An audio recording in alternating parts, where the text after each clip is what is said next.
बिस्मिल्लाहिर्रहमानिर्रहीम नहमदुहु व नसल्ली अला मुहम्मद रसूलुल्लाह करीम। ये प्रॉब्लम डिफरेंशियल इक्वेशन के partial differential equation of the second order Monge's method से है। Solve by the following differential equation by Monge's method. r plus 5s plus 6t equal to 0। यहाँ पर small r small s small t अपने usual meaning के साथ में है। इस तरीके से की जो डिफरेंशियल इक्वेशन होती है, सबसे पहले तो हम उस इक्वेशन को इक्वेशन नंबर 1 डाल देंगे। In given partial differential equation is r plus 5s plus 6t is equal to 0। इसको हमने इक्वेशन नंबर 1 डाल दिया। इसके बाद में यहाँ पर ये जो इक्वेशन आई है, आप इस तरीके से इसमें पुट करते हैं कि वैल्यू स्मॉल r और t की वैल्यू पुट की जाती है। अगले स्टेप में अगर हम मोंगीस मेथड से इसे सॉल्व कर रहे हैं कि हमें मोंगीस सब्सिडियरी इक्वेशंस मिल जाए या करना चाहिए मोंगीस एक्सिलरी इक्वेशन मिल जाए, तो इसमें r और t की वैल्यू रखी जाती है। तो r और t की वैल्यू को याद कर लीजिए। तो r और t की वैल्यू होती है dp minus s dy upon dx, और यहाँ पर t की वैल्यू भी इसी तरीके से dp की जगह पर q हो जाएगा माइनस s, यहाँ पर dy की जगह पर dx हो जाएगा, और यहाँ पर dx था तो ये dy हो जाएगा। यानी x और y का जो रोल है वो इंटरचेंज हो जाएगा। r और t की वैल्यू ये हमें इक्वेशन नंबर 1 में पुट करना है। तो इक्वेशन नंबर 1 में ये वैल्यू पुट करना है। Putting this value in the given equation 1, तो उसमें r की वैल्यू को रखेंगे और जो t की वैल्यू है वो पुट करेंगे। तो इक्वेशन नंबर 1 ऊपर हमारे सामने सबसे पहले इसमें r की वैल्यू है dp minus s dy upon dx। उसके बाद यहाँ पर 5 टाइम्स s, इसको एज इट नोट कर देंगे, प्लस 6 टाइम्स t है, और t की वैल्यू है d³ minus s times dx upon में dy। और राइट हैंड साइड में यहाँ पर कुछ भी हो सकता है, लेकिन यहाँ पर ये राइट हैंड साइड में ओनली 0 है। हालांकि ये यहाँ पर v होता है जो कि x बाई z p और q का फंक्शन हो सकता है। यहाँ पर ये पर्टिकुलर केस है, यहाँ पर ये वैल्यू 0 के बराबर है। थोड़ा अपना क्वेश्चन सिंपल भी हो जाएगा इससे। अब ये वैल्यू पुट करने के बाद हम dx dy से मल्टीप्लाई कर देते हैं पूरे इक्वेशन में। जब ऐसा करेंगे तो dx तो कैंसिल हो जाएगा फर्स्ट वाले टर्म के लिए, और यहाँ पर dy से मल्टीप्लाई हो जाएगा इस वाले ब्रैकेट में, यानी dp minus s dy plus यहाँ पर तो 5 जो s है इसमें dx और dy दोनों से इंटू हो जाएगा। और जब इस वाले टर्म में मल्टीप्लाई करने जा रहे हैं dx dy से, तो dy कैंसिल होके dx का मल्टीप्लाई हो जाएगा इस ब्रैकेट में, जो कि लिखने जा रहे हैं हम dq माइनस s ds, जो पहले से भी लिखा हुआ है। राइट हैंड साइड में इधर अगर v होता, v जैसे कि पहले बताया ये x y z p q का फंक्शन होता है, तो वो उसमें v में मल्टीप्लाई हो जाता है dx और dy से। कि किसी दूसरे क्वेश्चन के लिए हम बता रहे हैं, यहाँ तो 0 है तो 0 से मल्टीप्लाई करेंगे तो 0 के इक्वल ही हो जाएगा। अब यहाँ पर जो कुछ इस तरीके से इसको लिखते हैं इक्वेशन को कि माइनस s कॉमन ले लेते हैं और बाकी टर्म्स को एक साइड लिख देते हैं यहाँ पर, और यहाँ पर राइट हैंड साइड में जो v dx dy होता है वो भी हम इस पहले जो प्लस वाले टर्म कलेक्ट करेंगे उधर लिखेंगे, और माइनस s कॉमन लेने के बाद एक ब्रैकेट में 2 ब्रैकेट बना लेते हैं। राइट हैंड साइड में भी जो भी कुछ हो, यहाँ तो 0 है तो आप ट्रांसपोज भी करेंगे तो कोई इफेक्ट नहीं पड़ेगा। हालांकि जो भी हो उसको हम लेफ़्ट हैंड साइड में लेके आएंगे, 0 है तो कोई ज़रूरत नहीं है।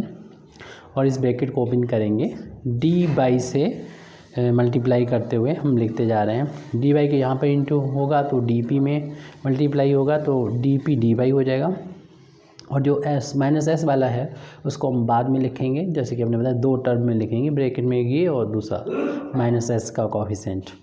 तो इसको हमने लिख दिया। अब हम बाकी इस वाला जो कि देखिए एक्स वाई यहाँ पर भी आएगा और यहाँ पर भी एक्स वाई आ रहा है, ये वाला आप एस के साथ में लिखेंगे, और जो यहाँ पर डी एक्स डी वाई जो अपान मल्टीप्लाई किया था वो आप इस वाले के साथ लिखना होता है। लेकिन यहाँ पर चूँकि ज़ीरो आ चुका है, यहाँ पर डी एक्स डी वाई है नहीं, क्योंकि ज़ीरो से इंटू होकर ज़ीरो हो चुका है, इसलिए ट्रांसपोज करने की कोई ज़रूरत नहीं है। तो ये वाला इस वाले के साथ में आता, और ये जो डी एक्स वाई वो एस माइनस एस जो कॉमन लेते हैं उसके साथ में आता।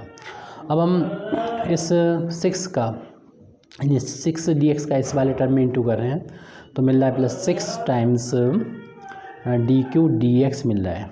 और फिर इसके बाद में सारे टर्म में एस वाले ही नज़र आ रहे हैं, तो एस यानी माइनस एस को हम कॉमन ले लेंगे, क्योंकि जब हम मल्टीप्लाई करेंगे डी बाई का इस वाले टर्म में तो हमको मिलेगा डी बाई का डी वाई में इंटू होगा, तो इसको हम डी वाई स्क्वायर भी लिख सकते हैं शॉर्ट में। और यहाँ से हम जब माइनस एस कॉमन ले रहे हैं तो ये प्लस था इसलिए ये माइनस में कन्वर्ट हो जाएगा, और -5 times D X D Y हो जाएगा, क्योंकि माइनस एस को हमने यहाँ पर बाहर ले लिया है। अब इसका इंटू जब यहाँ पर कर रहे हैं तो माइनस एस और 6 टाइम्स डी एक्स स्क्वायर हो रहा है, माइनस एस तो बाहर हो गया तो प्लस का बचेगा हमारा ये 6 टाइम्स डी एक्स स्क्वायर, और राइट हैंड साइड में 0 है। जैसे पहले बताया अगर ये वी होता कोई function X Y Z P Q का तो उसको लिखते हम इस वाले के साथ में लिखते हैं, तो और बाकी एस वालों को में इस अलग साथ में लिखना होता है। तो अब ये जी हमारा ये इक्वेशन आया है, इस इक्वेशन की हेल्प से इस इक्वेशन से हम फाइंड करेंगे मोंगीज सब्सिडियरी इक्वेशंस या मोंगीज एक्सिलरी इक्वेशंस। तो इसी चीज़ को हम यहाँ पर लिख लेते हैं, वेंस मोंगीज सब्सिडियरी इक्वेशंस, इसको हम मोंगीज एक्सिलरी इक्वेशंस भी लिख सकते हैं। आर तो वो क्या होती है, जो भी आपका ये टर्म है पूरा का पूरा उसको 0 के बराबर पुट करते हैं, D P plus D Y plus 6 times D Q D X को 0 के बराबर रखेंगे, और इसको हम एक इक्वेशन नंबर जैसे 2 डाल देंगे, और फिर इसमें माइनस एस का जो कोएफिशिएंट है वो यहाँ पर लिखेगा उसको 0 के बराबर पुट कर देंगे, यानी D by square minus 5 times D X D Y plus 6 times D X square, इसको 0 के बराबर पुट कर देंगे। सो इक्वेशन नंबर नेक्स्ट डाल देते हैं, यानी इक्वेशन नंबर 3 डाल देते हैं। अब इन इक्वेशंस को सॉल्व करना होगा किस तरीके से, पहले ऐसे करना होगा कि ये वाला जो इक्वेशन हमें मिलता है सेकंड वाला, यानी मोंगीज सब्सिडियरी इक्वेशन का जो सेकंड इक्वेशन है उसके हम लोग फैक्टर कर लेते हैं। यानी इक्वेशन नंबर 3 को हम इस तरीके से लिख सकते हैं, इसके फैक्टर कर लेंगे, कोएफिशिएंट 1 है 6 है -5 है, तो इसके फैक्टर इस तरीके से कर लेंगे। इक्वेशन नंबर 3 से 3 डी वाई स्क्वायर माइनस का इसे लिख सकते हैं 3 times D X D Y minus 2 times D X D Y, यानी इनको सम करेंगे तो माइनस का 5 टाइम्स बन जाएगा, और इनका इंटू करेंगे तो ये आ जाएगा, इन दोनों के इंटू के बराबर होगा, यानी 6 टाइम्स डी एक्स स्क्वायर और ये D Y square. Right hand side में 0 है, हम यहाँ पर मिडिल टर्म स्प्लिटिंग यहाँ पर कर रहे हैं, उसके लिए आपको मालूम है कि नेक्स्ट स्टेप में इनमें कॉमन लेना होता है। तो यहाँ से डी वाई को जब हम यहाँ से कॉमन लेंगे तो मिलेगा हमारा डी वाई माइनस का 3 टाइम्स डी एक्स हो जाएगा, और माइनस का इस दोनों में से 2 टाइम्स डी एक्स को बाहर ले लेंगे तो ये मिलेंगे डी वाई माइनस का 3 टाइम्स डी एक्स, और राइट हैंड साइड में 0। अब ये जो फैक्टर यहाँ पर नज़र आ रहा है इसको, यानी डी वाई माइनस का 3 टाइम डी एक्स को बाहर ले लेंगे तो हमारे पास मिल रहा है D Y minus 2 times D X is equal to 0, यानी यहाँ से हमें 2 फैक्टर मिल जाएंगे। इन दोनों फैक्टरों को हम कह सकते हैं देयरफॉर अलग अलग जब 0 के बराबर पुट करेंगे, यानी इसके हमें 2 सोल्यूशन मिल जाएंगे। फर्स्ट फैक्टर को जब हम 0 के बराबर पुट कर रहे हैं तो हमें मिल रहा है D Y minus 3 times D X बराबर 0, इसको इक्वेशन डाल दें, 3 तक हो गई तो ये 4 डाल देते हैं, और डी वाई माइनस का 2dx बराबर 0, इसको इक्वेशन नंबर 5 डाल देते हैं। अब हमें जो इक्वेशन नंबर 3 थी, इससे हमें 2 इक्वेशन मिल चुकी है। ये जो मिली है 3 से ही हमें 2 इक्वेशन मिली हैं, यानी हम 2 और 3 को सॉल्व करने कह रहे थे शुरू में। इसका मतलब ये होगा कि 2 को हमें 4 के साथ सॉल्व करना होगा, 2 को हमें सॉल्व करना होगा इस 5 के साथ। तो सबसे पहले हम इस 4 को सॉल्व करेंगे इस इक्वेशन नंबर 2 के साथ। तो इस 2 के साथ इसको सॉल्व करने के लिए हमें इक्वेशन नंबर 4 से वैल्यू पुट करना होगी, यानी यहाँ से डी वाई की वैल्यू 3 टाइम्स डी एक्स के बराबर मिल रही है आसानी से। ये इक्वेशन नंबर हम 2 में पुट कर देंगे।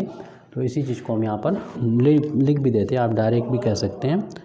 Now putting the value of D Y from equation 4, equation number 4 से हम डी वाई की वैल्यू पुट करेंगे। कहाँ पुट करेंगे? इनटू इक्वेशन नंबर 2 में पुट करेंगे। इक्वेशन नंबर 2 में वी गेट, तो जब हम यहाँ से मिल रहा है डी वाई की वैल्यू 3 टाइम्स डी एक्स मिल रहा है, जो कि हम इक्वेशन नंबर 2 में यहाँ पर पुट कर देंगे डी एक्स की वैल्यू।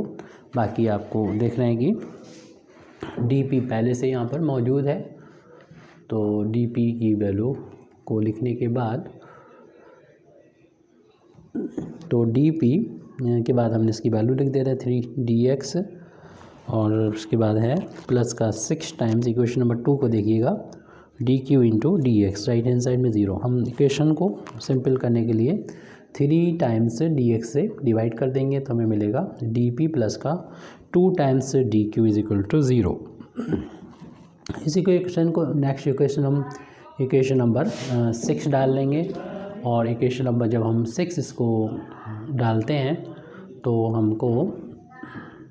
हम ये लास्ट के जो इक्वेशन जिनको हम सॉल्व करने को बोल रहे थे उनको सॉल्व कर लेंगे। मीन्स इक्वेशन नंबर हम 4 को, यहाँ पर इक्वेशन नंबर 4 नज़र आ रहा है, इस 4 को इंटीग्रेट करेंगे और साथ में भी जो लास्ट में 6 आया उसको इंटीग्रेट करेंगे। तो इसी चीज़ को यहाँ पर हम लिख देते हैं, इंटीग्रेटिंग इक्वेशन 4 एंड इक्वेशन 6, इन दोनों इक्वेशन को सॉल्व कर रहे हैं। तो यहाँ पर इसको जब सॉल्व कर रहे हैं, इंटीग्रेट कर रहे हैं, तो y हो जाएगा -3 कांस्टेंट है, बाहर हो जाएगा। तो इस तरीके से वैल्यू मिल रही है y माइनस का 3x, और लास्ट यहाँ पर राइट हैंड साइड में कांस्टेंट ऑफ इंटीग्रेशन होगा, 0 का इंटीग्रेशन कांस्टेंट होगा, तो इस कांस्टेंट को हम यहाँ पर a1 कर दे रहे हैं। और साथ ही साथ इक्वेशन नंबर 6 का भी इक्वेशन सॉल्व करेंगे। जब डी का यहाँ पर इंटीग्रेट करेंगे तो p मिलेगा, और यहाँ पर 2 कांस्टेंट है, बाहर लिख देंगे, और q का डी क्यू का इंटीग्रेशन q हो जाएगा, और राइट हैंड साइड में 0 का इंटीग्रेशन कांस्टेंट, इससे हमने b1 कह देंगे। और इन दोनों को हम अब मिला के एक इंटरमीडिएट इंटीग्रल दे देंगे, तो वो इस फार्म में लिखा जाता है। इसको हमें लिखना नहीं है, इसे माइंड में रखना है। b1 is equal to f1 a1 की फार्म में, यानी b1 की वैल्यू हम ये पुट कर देंगे और a1 की वैल्यू ये पुट कर देंगे, तो इससे हमें मिल जाएगा, कह सकते हैं 10 n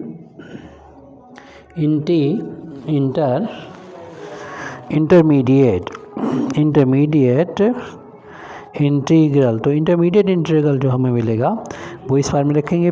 b1 की वैल्यू है ये p प्लस 2q, और f1 फिर यहाँ पर a1 की वैल्यू है y माइनस का 3x, और इसे एक नया इक्वेशन डाल देंगे, यानी इक्वेशन नंबर 7 डाल देंगे, और इसका हमें बाद में जाके यूज़ करना होगा। अभी हम इक्वेशन नंबर 4 को सॉल्व किया था इक्वेशन नंबर 2 के साथ। अब हम इक्वेशन नंबर 5 को सॉल्व करेंगे इक्वेशन नंबर 2 के साथ। असल में ये इक्वेशन 3 से ही हमें दोनों मिले थे, और हम 2 और 3 को सॉल्व करना था। तो इस तरीके से करेंगे कि 3 के जो 2 पोर्शन मिले हैं उसमें एक का इक्वेशन 2 के साथ, और जो दूसरा मिला है उसका भी इक्वेशन 2 के साथ सॉल्व करेंगे। और प्रोसीजर वही होगा सॉल्व करने का, यानी हम जैसे अभी किया था 4 और 2 को, यानी 4 से वैल्यू निकाल के हमने 2 में पुट कर दिया, 5 से वैल्यू फाइंड करके इक्वेशन नंबर 2 में पुट करेंगे। तो सेम वैसे ही है, अगेन सिमिलरली कर सकते हैं, लेकिन कैलकुलेशन तो करना ही पड़ेगा क्योंकि ये अलग कैलकुलेशन है। Again again putting the value of d by from equation 5 से हम रख रहे हैं ये इनटू इक्वेशन नंबर 2 में ये वैल्यू यहाँ पर हम लिख रहे हैं। तो वहाँ पर इक्वेशन 5 से वैल्यू मिल रही है डी वाई की वैल्यू 2dx मिल रही है और ये वैल्यू हम इक्वेशन नंबर 2 में रखेंगे। आप देख लीजिएगा पहला फैक्टर dp है उसमें, उसके बाद मल्टीप्लाई हो रहा है dy से और dy की वैल्यू 2dx लिखना है प्लस का 6 टाइम्स dq और dx है राइट हैंड साइड में, ये वैल्यू 0 के इक्वल है। अब पूरे इक्वेशन को हम dx से यानी 2 टाइम्स dx से डिवाइड कर देंगे तो ये सिंपल सी इक्वेशन मिलेगी dp प्लस का 3 times dq is equal to 0। जिस तरीके से हमें इक्वेशन नंबर ये 6 मिली थी ऐसी हमें इक्वेशन नंबर 8 मिली है। और जैसे कि हमने 6 का यूज़ किया था यानी 4 और 6 का इंटीग्रेशन किया था,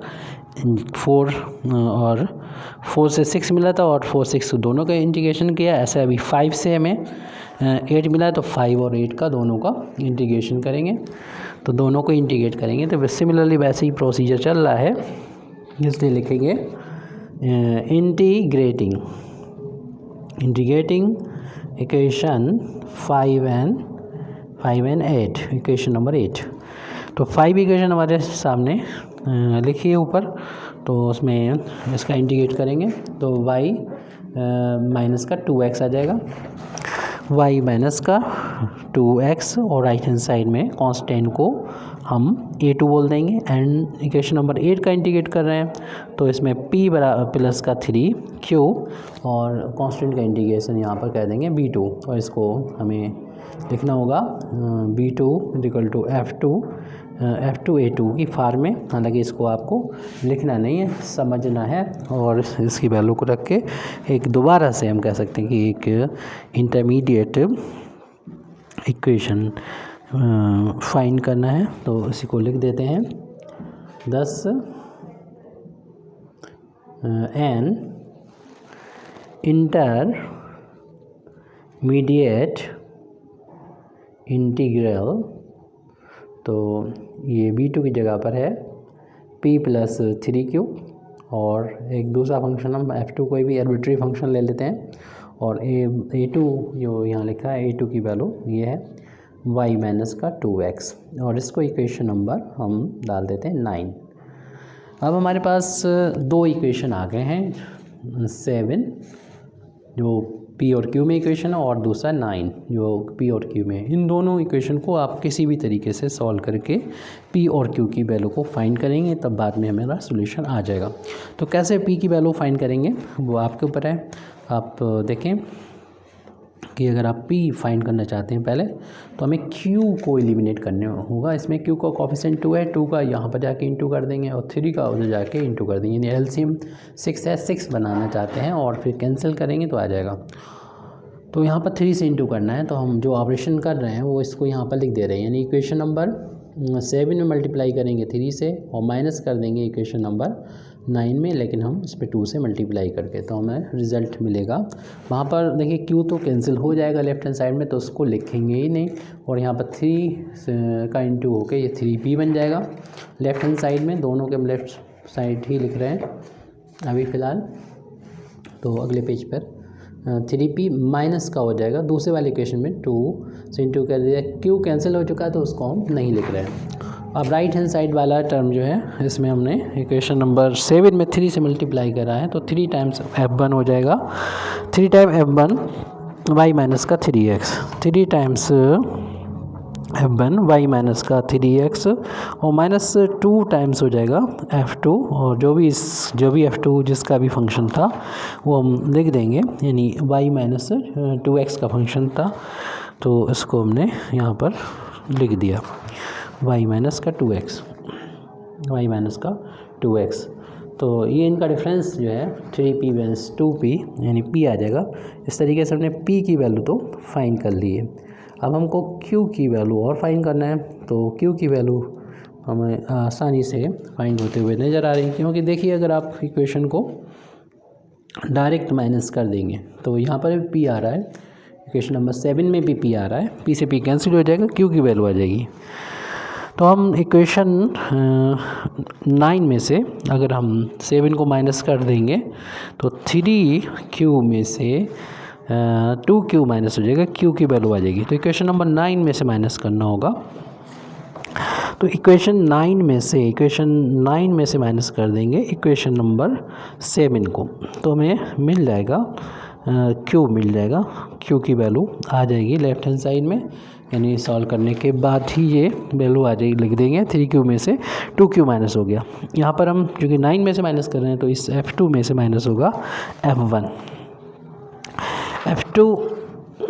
f2 जो कि फंक्शन है y माइनस 2x का, उसमें से f1 को माइनस करेंगे जो कि फंक्शन है y माइनस का 3x है। अब जो हमें p की वैल्यू और q की वैल्यू हमको मिल चुकी है, इससे हम अब सॉल्यूशन को फाइंड कर सकते हैं। क्योंकि जब हम इस मेथड से यानी मोंगीज मेथड से p और q की वैल्यू को जब फाइंड कर लेते हैं तो इसको हम सब्स्टिट्यूट कर देते हैं, वैल्यू पुट कर देते हैं इस फार्मूले में। तो हम लिख देते हैं इसको substituting these values of p और q इन किस में रख देते हैं, dz is equal to P D X plus Q D by में ये वैल्यू पुट कर देते हैं। अब यहाँ पर हम अगले स्टेप में वैल्यू ही पुट करेंगे, dz is equal to P की वैल्यू जो हमारे सामने ऊपर ही लिखी हुई है 3f1 y minus 3x minus 2 times f2 y minus का 2x dx प्लस q की वैल्यू है f2 y minus 2x minus f1 y minus 3x और हो जाएगा ये dy। तो dx और dy जो थे वो हमने लिख दिए, p और q की वैल्यू थी वो यहाँ पर पुट कर दी। अब इस तरीके से इसको लिखते हैं हम लोग कि इसमें एग्जैक्ट बन जाता है, ये ऑटोमेटिकली एग्जैक्ट बन जाएगा डिफरेंशियल इक्वेशन, यानी आसानी से इंटीग्रेट हो जाएगा। तो इसके लिए f1 को कॉमन लेना होता है, तो ये ब्रैकेट ओपन होगा और dx का दोनों टर्म में मल्टीप्लाई होगा, इसी तरीके से dy का दोनों टर्म में मल्टीप्लाई होगा। तो हम यहाँ पर f1 y माइनस 3x को कॉमन करके लिख लेते हैं दोनों टर्म्स में से, f1 ये भी मिलेगा f1 ये भी मिलेगा। तो कोफिशिएंट क्या बचा, देखिए यहाँ पर बचेगा 3 और dx का मल्टीप्लाई तो सारा 3dx मिलेगा और यहाँ पर ब्रैकेट ओपन होगा तो जो ये बाहर हो चुका है माइनस का dy हो जाएगा, माइनस का dy। अब नेक्स्ट जो है यहाँ पर आपको टर्म दूसरा वाला टर्म f2 को कॉमन लेना होता है। तो f2 फंक्शन है y माइनस का 2x का, f2 को जब बाहर हम लिख लेंगे तो इसमें ये टर्म जो dx का कोफिशिएंट मतलब ये ब्रैकेट इसका अंदर इंटू होगा माइनस 2dx मिलेगा, तो माइनस वाले को हम बाद में लेंगे। चलिए अच्छा लिख दीजिए पहले, ये तो हमें फिर करना ही होगा अगले स्टेप में यहाँ पर। तो माइनस 2dx बचा इस f2 का कोफिशिएंट, ऐसे f2 का कोफिशिएंट यहाँ पर dy का जब यहाँ मल्टीप्लाई होगा तो प्लस का मिलेगा dy, ये इतना मिल चुका है। अब थोड़ा सा इसको ऐसा दिखा दें कि एग्जैक्ट बन चुका है, क्योंकि ये y माइनस 3x इसको अगर t मानेंगे तो ये dt जैसा होना चाहिए। तो y प्लस का है तो इसे प्लस बनाने के लिए माइनस कॉमन ले लें इस ब्रैकेट से, तो f1 y माइनस 3x और ये हो जाएगा dy माइनस का 3dx। इसको हमें सिर्फ लिखना होगा क्योंकि इसमें से y पहले ही पॉजिटिव है, y माइनस 2x और इसको y माइनस का 2dx कर दें। इसको अगर t मानेंगे तो ये dt हो जाएगा और ये कोई फंक्शन जिसका इंटीग्रेशन जब करेंगे तो ऑन इंटीग्रेशन तो हम यहाँ पर लिख सकते हैं इंटीग्रेटिंग द कंप्लीट, कह सकते हैं हम लोग यहाँ पर द कंप्लीट सॉल्यूशन जो हम चाहते थे इस गिवन डिफरेंशियल इक्वेशन का वो हमको मिल जाएगा। द कंप्लीट सॉल्यूशन यानी इसका इंटीग्रेशन करेंगे यानी dz का तो वो तो मिल जाएगा z, यहाँ पर माइनस कांस्टेंट बाहर ले लिए। ऐसे ही f1 का जो भी होगा इसमें t माने पर dt हो जाएगा, तो f1 का इंटीग्रेशन f1t का इंटीग्रेशन dt के साथ t के रिस्पेक्ट में कर रहे हैं तो वो कोई फंक्शन आएगा, क्योंकि यहाँ पर f1 क्या फंक्शन है, आर्बिट्रेरी फंक्शन है तो पता नहीं, तो ऐसे ही मान लेंगे कि इसका इंटीग्रेशन जो होगा वो g1 है, जो कि जिसका f1 फंक्शन होगा, यानी y-3 इसका g1 भी उसी का फंक्शन लिख दिया जाएगा।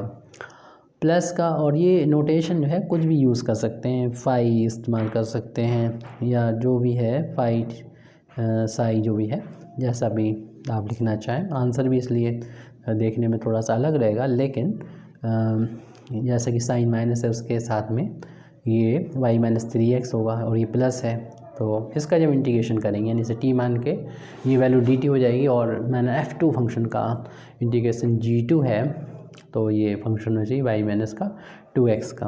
आप इसको प्लस करना चाहें तो ट्रांसपोज करके भी लिख सकते हैं, यानी z प्लस का g1 y-3x, यानी भले ही आप फंक्शन का नोटेशन कोई भी यूज़ करें, यहाँ पर इसी फॉर्म में फंक्शन होंगे और आपकी ये प्रॉब्लम कंप्लीट हो जाती है। Thank you very much Indeed for listening me व आखिर दावाना अल्हम्दुलिल्लाहि रब्बिल आलमीन।